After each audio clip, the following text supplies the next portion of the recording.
Okay, hi everyone and welcome. So my name is Nathalie. I'm a member engagement with Toniic. And Toniic is a global nonprofit organization that for over 10 years have been supporting high net wealth individuals, single family offices, and foundations in creating deeper impact across all areas of capital. We have members across the globe. I would say our strongest community base is in Europe, Middle Eastern, and North American regions. And we offer education, community support, and deal flow to our over 250 members. And we continue to grow to further the impact investment space, as well as contributing to open source information about impact investing as a field building activity. We do have a booth on the platform, so you can visit us, and you can also find me on LinkedIn if you want to learn more about Toniic. My background is working in the intersection of clean tech and social innovation and all types of different investors to create a positive change in the world. Today, we will talk about the experience of foundations and philanthropic institutions doing SRI, so social responsible investments, and impact investing. And I'm delighted to be joined by our two speakers, Rosa and Inês, in this discussion. We will have about 30 minutes, a little bit more, and we will also have some time after discussion to answer some questions. So just as Elena said, please put questions in the chat throughout the session, and we'll get to those at the end. And without further ado, I would like to ask our speakers to introduce themselves briefly before we get started on the discussion. So could I ask Rosa to introduce yourself first? Hello, Nathalie. Hello, everybody. Hello, Inês. Thank you. Thank you for being here with us. I'm Rosa Madera, founder of Empatthy. Empatthy is an organization with social purpose. We promote venture philanthropy and social investment, from charity to venture philanthropy to impact investment. We are working in Chile, but with very international oriented.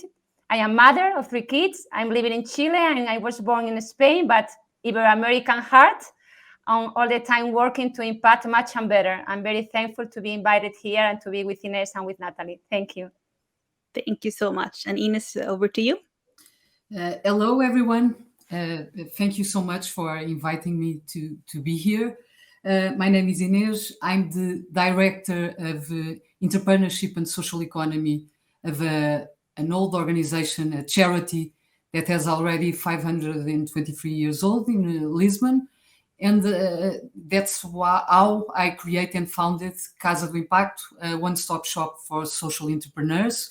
We have investment, acceleration programs, incubation in an old convent on the city center of Lisbon. I'm very keen of innovation, entrepreneurship, and impact. So my main goal is to bring these 3 things to big organizations like Santa Casa. Perfect. Thank you. So let's get into some discussion points. So I want to start with, what do you believe the role of foundations is in mobilizing catalytic capital and also being more hands-on with social issues? And I think maybe Rosa would start with you here. Thank you, Nathalie. It's a very good question. I like very much the name, the concept, catalytic concept is very important right now. What is happening with the foundations? They have a very big role to play right now in this new economy, in this new ecosystem, impact ecosystem that we are right now having. I think it's accelerating after the COVID, and they have to be very important actors. I see them like important actors as intermediary developers, as network builders, thought leaders. They are doing having a new way of working. I see that very, very often right now, and I insist that I see this in this last 2-3 years more with the pandemic. I think this also accelerating this new way of working, and more thinking about systems change, more hands-on, more in the context. Sometimes before I see in Latin American special that the people that has the money put the music. And it's not like that anymore. You have to work in collaboration. You have to be in the context with the people to know the different projects. And I see that. And I think the next generation also, they are doing this change with the families, with the family foundations, with the corporate foundations, in the social investment corporation strategies. So for me, I am a very positive person. It's because I create Empatthy. My organization is called Empatthy. And I see that they are making an important role to change the ecosystem in a more impactful ecosystem with the different strategies that they are working on. Perfect. Thank you. I think maybe Inês, I will just build on the last question because with what you do, I think this would be valuable for our participants to listen to kind of this in one. So how can foundation and philanthropic capital spearhead collaborations and strengthen local ecosystems? I think you have a very good position in understanding private, public, entrepreneurs, foundations, and kind of how all these things should come together. So it'd be interesting to hear your thoughts on that, and if you have any good examples of when it's worked or issues that you might be seeing. Yeah, it's a good question. I think my work is building ecosystems since like 11 years from now ago, and what I feel is foundations still have good names in the matters that they have. In my point of view, the strength to set up good examples in the civil society. So the thing is that they are getting more and more professional, I think, in Portugal. We don't have a long history of philanthropy like the States or UK, but as a Latin country and a small country, I think things are changing a lot now. And in the matters of the organization that I work with, it's an organization very much hands-on in the matters of tackling social issues, because it's a charity that substitutes the welfare state in Lisbon. So Casa do Impacto tries to bring this. I think it's not very common to have these two worlds in the same institution. So tackling social issues every day and at the same time building a strong ecosystem of innovation and the entrepreneurs that tackle these same issues. So it's been a road, a way. And we will have 3 years now in October. It's our anniversary, and our ecosystem is growing a lot with companies, the biggest ones in Portugal, the other social organizations. We have the government and the City Hall of Lisbon involved in some of our programs, and it's very interesting to see that building a stronger ecosystem with this for.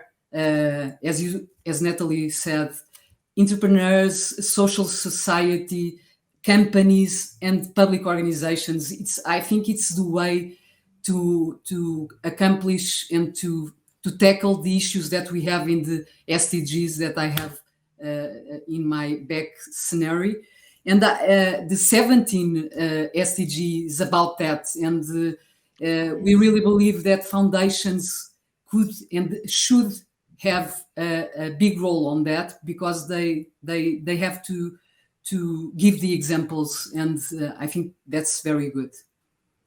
Do you feel that it's been beneficial to have this kind of a setup where you're kind of under one roof, like you said, with the social issues as well as building the ecosystem? Has that been a benefit, or has that also been a challenge in getting where you are today?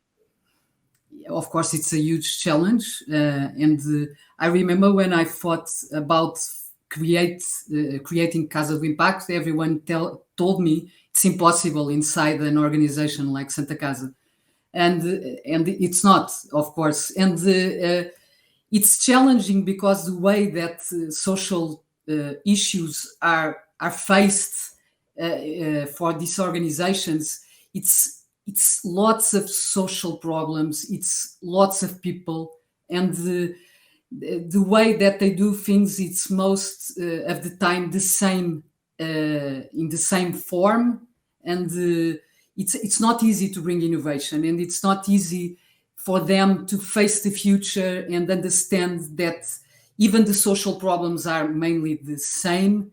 The way that you tackle them and your publics are not the same. So you have to face them in a different way. That's why I feel that connect these organizations not just to the field of the social issues, but also the way that the companies work and the way that the states are facing these issues and etc. I think that creates more innovation and more and it opens lots of doors. And I think connecting these both worlds, because sometimes I always say to my entrepreneurs in Casa do Impacto that sometimes they have a strong mind and a will of tackling social issues, but they don't really know so well the problems that they are facing. So I think the advantage of having Santa Casa behind Casa do Impacto is that, because you have the people that are on the streets and they know the streets and the problems, and the entrepreneurs that bring innovation and bring a new eye to these problems, but at the same time they know what these problems are with these people. So I think it's a win-win to both. Mm-hmm. Okay. Nathalie, want to say something about that? Because in Chile we have some different projects very similar, like Impact Hubs or Colunga Foundation, a big family. The owners from Latam, the company, the flight company, or the how do you say, the flight company, the airline. Airlines, excuse me, airlines company. And the thing that happens is they create this ecosystem with all the foundations, social innovators, social entrepreneurs work together, more collaborative, happens like the things that Inês is telling, more innovation, more joint programs, more actions together to be more, not to work in silos, but to create and to challenge more the different approaches. And it's incredible what is happening also in Latin America, but these impact hubs and this kind of places that at the beginning says, okay, as he said, it's a challenge. How do I coordinate that to happen? But when you have this common agenda, happens. Yeah. So it's important these places to improve the ecosystem too. I also wanted to circle back to you, Rosa, with one of the things that Inês said about foundations getting more kind of professional and mature in Portugal. Do you see this as well in your region? Yes, I see that, Nathalie, since I created a big foundation 2011, when this family that used to have supermarkets, they sold it to Walmart. And at that year, 2011, like 5-6 big foundations was created in Chile. That big families that said, okay, let's do the things more professional, not without a web page, not just with doing charity, the persons that we want to do. So to make it professional, and I see that in Brazil, I see it in Colombia, in Mexico.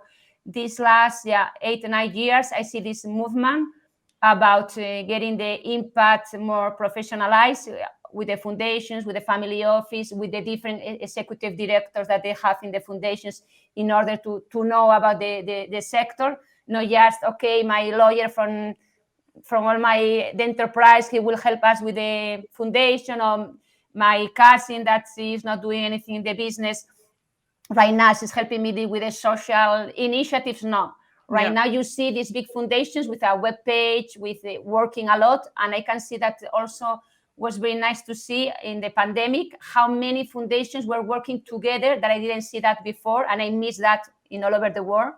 How to create these approaches together, these joint programs. I saw it how, okay, in pandemic, we have to work together in order to impact more. And hopefully it stands like that in order to not work in silos. No, I work in environmental. No, I work in early childhood. No, I work in gender. Please, it's important to work together, because there are different approaches that together can be more systematic change and more impactful. I think this leads well into the question of transparency and how to work with transparency to increase trust with partners and donors, which in turn, highlights the importance of impact investing, which is kind of beyond philanthropy. Do you want to say something about that, Rosa? Yes, I'm all the time telling about 3 T's. I see always about 3 T's: transparency, tangibility, and traceability. For me, it's very important. I'm all the time telling the social entrepreneurs and the organizations with social purpose, foundations, corporations, NGOs, how to do that, to be more tangibility. Sometimes with the projects, they are lack with tangibility. They think that they understand the problem, the approach, the theory of change, and everything. But the people is like, what? And when you ask numbers, they don't know how to show you numbers. They don't know how to show you how many beneficiaries, what is happening with the problem, So the trust right now is very important all over the world. In Chile, as you know, with the social problems that we had 2019, right now the trust is incredible. Like the social business are very, very right now in all the time people thinking that what is behind this new company. About they are very criticized. We know also the family business. So I think it's very important in the 2 ways: how the family office, how the foundations, they are open and they are very transparent in which approach they want to do, and to build the yes and no. Okay, I'm working with this, with early childhood, but I'm not working with environmental. But tell me, because many people, they don't know how to approach them, how they make the grant making, how do you get the grants, or how do you get the collaborations, and in the other hand also how the foundations, they are also more open and they show much better what they are doing. Sometimes in Latin America we see a lot of heart, a lot of soul with the projects, but the head is very important to combine both organs, because the investors and the family office and the foundations, they want projects with this kind of professionalization too, that they know how to measure, to manage the impact, to know the problem, but very well. So it as you said, the trust is very important in this kind of ecosystem explosion. In order to improve, we need trust in both sides, and to improve this kind of management in both sides too. Yeah. And Inês, from your side, how do you see the transparency in terms of trust and how to work with that in the type of organization that you're in? I always think that trust and it has to be in the DNA of the organizations, and that's the problem. Sometimes it's not. So what I think is it has to be present on the model of governance of the organization, in the culture, you have to have transparency, or you have to make that effort in everything you do in the organizations. So I think you have more and more. I think the public opinion is making organizations to change about this. And of course, you know that I work in a charity is a little bit different from foundations, because I think for foundations it's a much huger challenge, this kind of issue.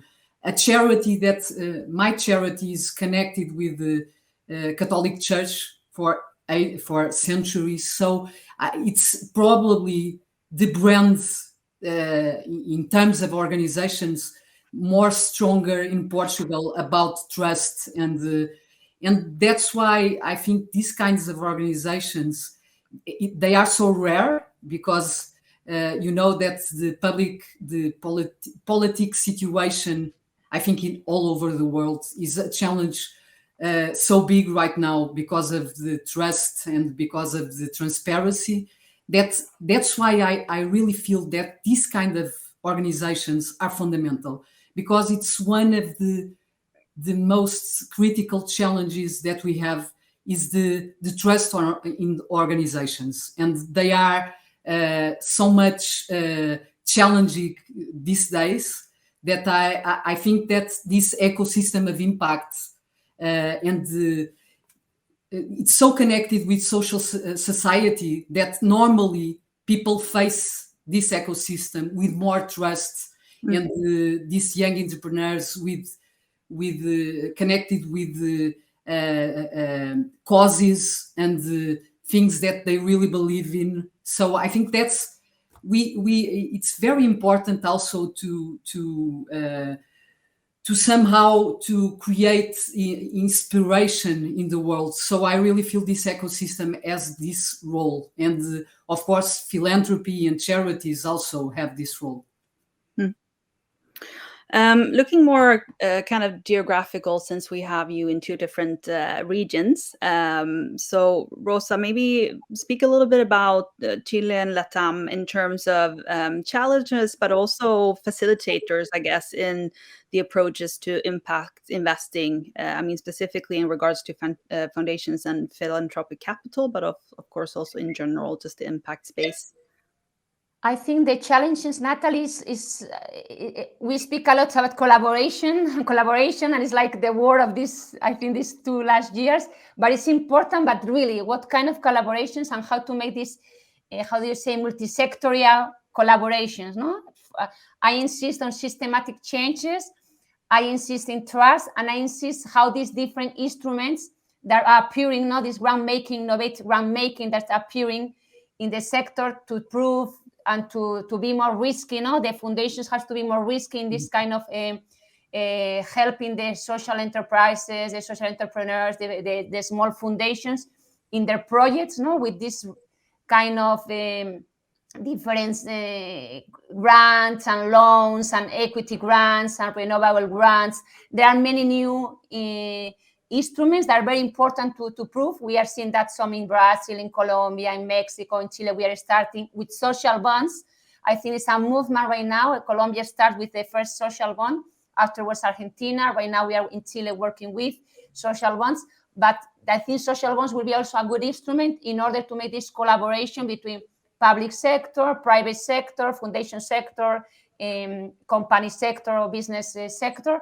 And I think the challenges is more better regulation. Also, as Inês, that is lawyer like me, we don't have still the big non-profit, the big law in Chile still. We have it in Ecuador, we have it in Colombia, but we don't have it in Chile. Impact investment regulation right now is starting in Costa Rica, but we don't have it in Chile. Chile, since 2 years that we have the National Advisory Board for GSG. So right now also the ecosystem is very vibrant. Many actors trying to work together and doing more projects together. But also for Chile, the challenge is that always Chile was seen like in the world as a more rich country that it is. All the help comes to Colombia, goes to Brazil, goes to Peru, Bolivia, etc. But Chile needs a lot of help still. You know what happened here.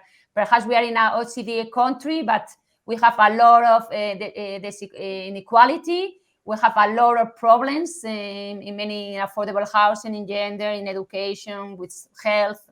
If you don't pay here in the hospitals, you don't get good health. It's very American way in many things. So we need also to bring more flow of capital to this country in order to make also contagious effect. For example, in conservation, is having right now a good movement. Mm-hmm. And that was because Tompkins conservation started 10, 15 years ago in Patagonia. And at the beginning, the people say, oh, what is coming this Californian man doing here in Patagonia? What is he doing? Right now, many businessmen want to conserve it. So we need more projects and more examples, no? Networker builders that help us, like as you do with Toniic, as happening with Impact, with GSG, what I do as intermediary with Empatthy. The challenges is, and we don't have European Union, Nathalie. When I was in Spain right now, and everybody says, oh, Spain right now is in a very difficult moment after the pandemic, and I thought they don't know anything about Latin America. That's just for, if they know what we are having right now here in Chile, they will say that Spain, Madrid is not a problem at all. Yeah. You have also in Europe, also the European funds helping you with different initiatives. We don't have this public money in Chile and in Latam, so we are lack of funding. Yeah. And Inês, your take on this? I don't know if you can speak to Spain as well, or you want to stick to Portugal, but just in terms of challenges and facilitators for impact investing. Sorry, Nathalie, the question is the same that you. The question is the same. I think we are increasing a lot. This ecosystem is growing, and we have I think social impact bonds, like Rosa mentioned, are a very good instrument to Portugal. I was involved in the first one in Portugal in 2015, and we have already some dozens of social impact bonds that were very successful. I think this, of course, like Chile, like Latin America, we in the South, more Portugal than Spain, because we are Spain is richer, so we have huge social issues to tackle, like the elderly, and main of all, I think we have lots of inequalities in all the matters, gender, salaries. It's you have like a huge challenges in these areas. So I'm very optimistic that in the next years to come, this impact ecosystem will grow. You have lots of funds that are in Portugal. It's like I don't know, but in the last year, 3 or 4 big funds, impact funds, appeared, and mainly Portuguese funds, but also overseas funds. And we have a partnership even inside Casa do Impacto with the London School of Economics that we launched last month. And I really feel that these connections with we don't have unicorns in impact in impact ecosystem still, but not unicorns in the matters of the startups of tech that we know. But I really feel that probably in the next years to come, we will have good startups that are scaling around the world, that we all need like good examples to inspire everyone and to bring more funding and to bring public policies. Like Rosa said, in Portugal, we don't have it also, regulation to impact investment. We don't have even the legal figure of social company, of social enterprise. We don't have it. So I think I used to be a lawyer, so I know the matters of how laws and how public laws function. And I really feel that it's all in Portugal, it's always around. You start doing something, and then the laws and the regulation comes afterwards. So probably in the next years, we will see that happen. Yeah. I want to move us, we have about 8-10 minutes left, and I want to move us along to reading a few statements that are based on T100 reports, which is a project that Toniic runs, where we're looking at data from the impact investment space, our members, and producing data in terms of facilitators, obstacles, investment approaches, and so on. And I thought that I will read these 5 statements, and I will ask Rosa and Inês to just give me a yes or a no, and which is hard. And then we will go back and talk a little bit more about some of them. So I'm going to ask Inês to answer first, and then Rosa. I think we will manage, even if it's unfair that you answer first all the time. And let's see how it goes. So first statement is: investment advisors are the number one obstacle to faster deployment toward impact. It's difficult, that one. Yep. Yeah. I have mixed feelings in answering, but I think no. And Rosa? I think no, too. And then the second statement, small foundations don't have the resources for deep impact investing. For me? Yeah. Yes, I agree. I agree too. And then third, only private equity investments have impact.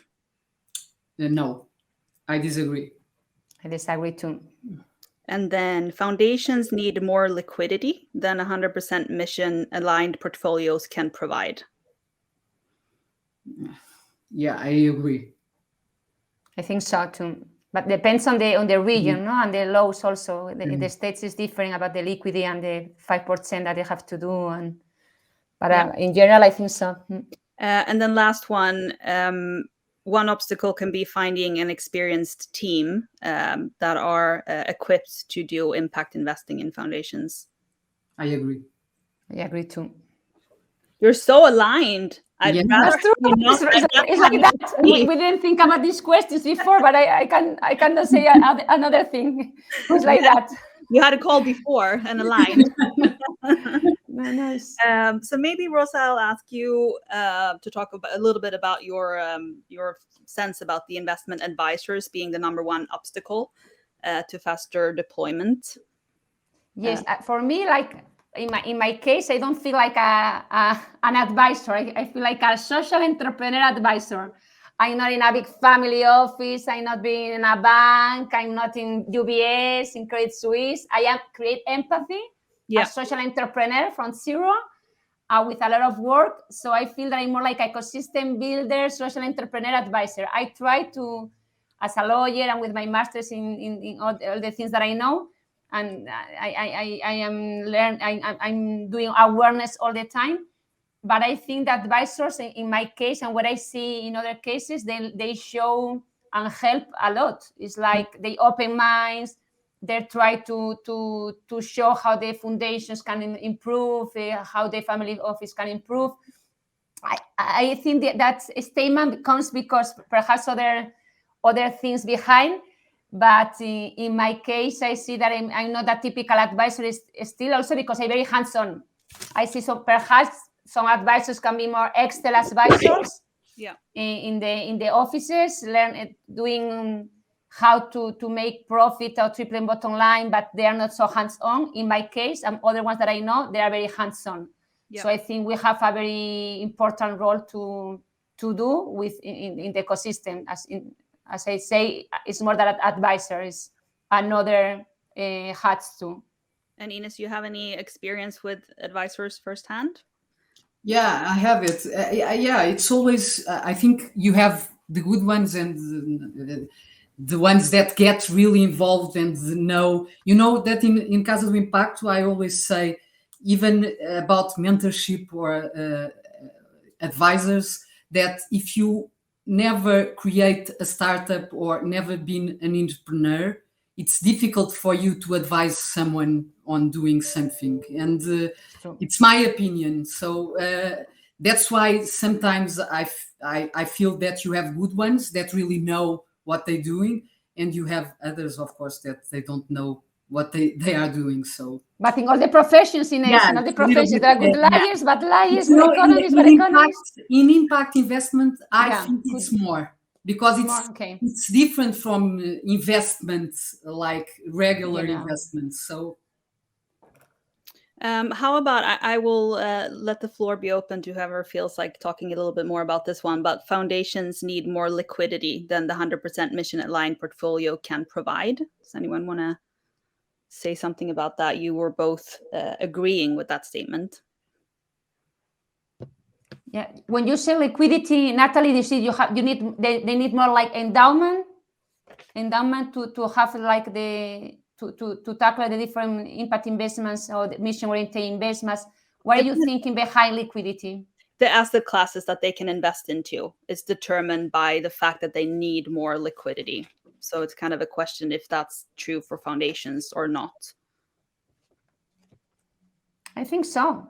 Sometimes they don't let so much liquidity for this kind of projects. No, they let just a percentage to this kind of projects, and they have like two checks. No, a check for these projects and another check for the other ones. So how to bring more liquidity to this kind of projects is a issue, and I think many of them they are thinking. And as I told before, I think the next generation, and I think the impact, the boy from Brazil was telling before, how they are trying to involve the family office in other foundations in order to bring more liquidity in this kind of projects.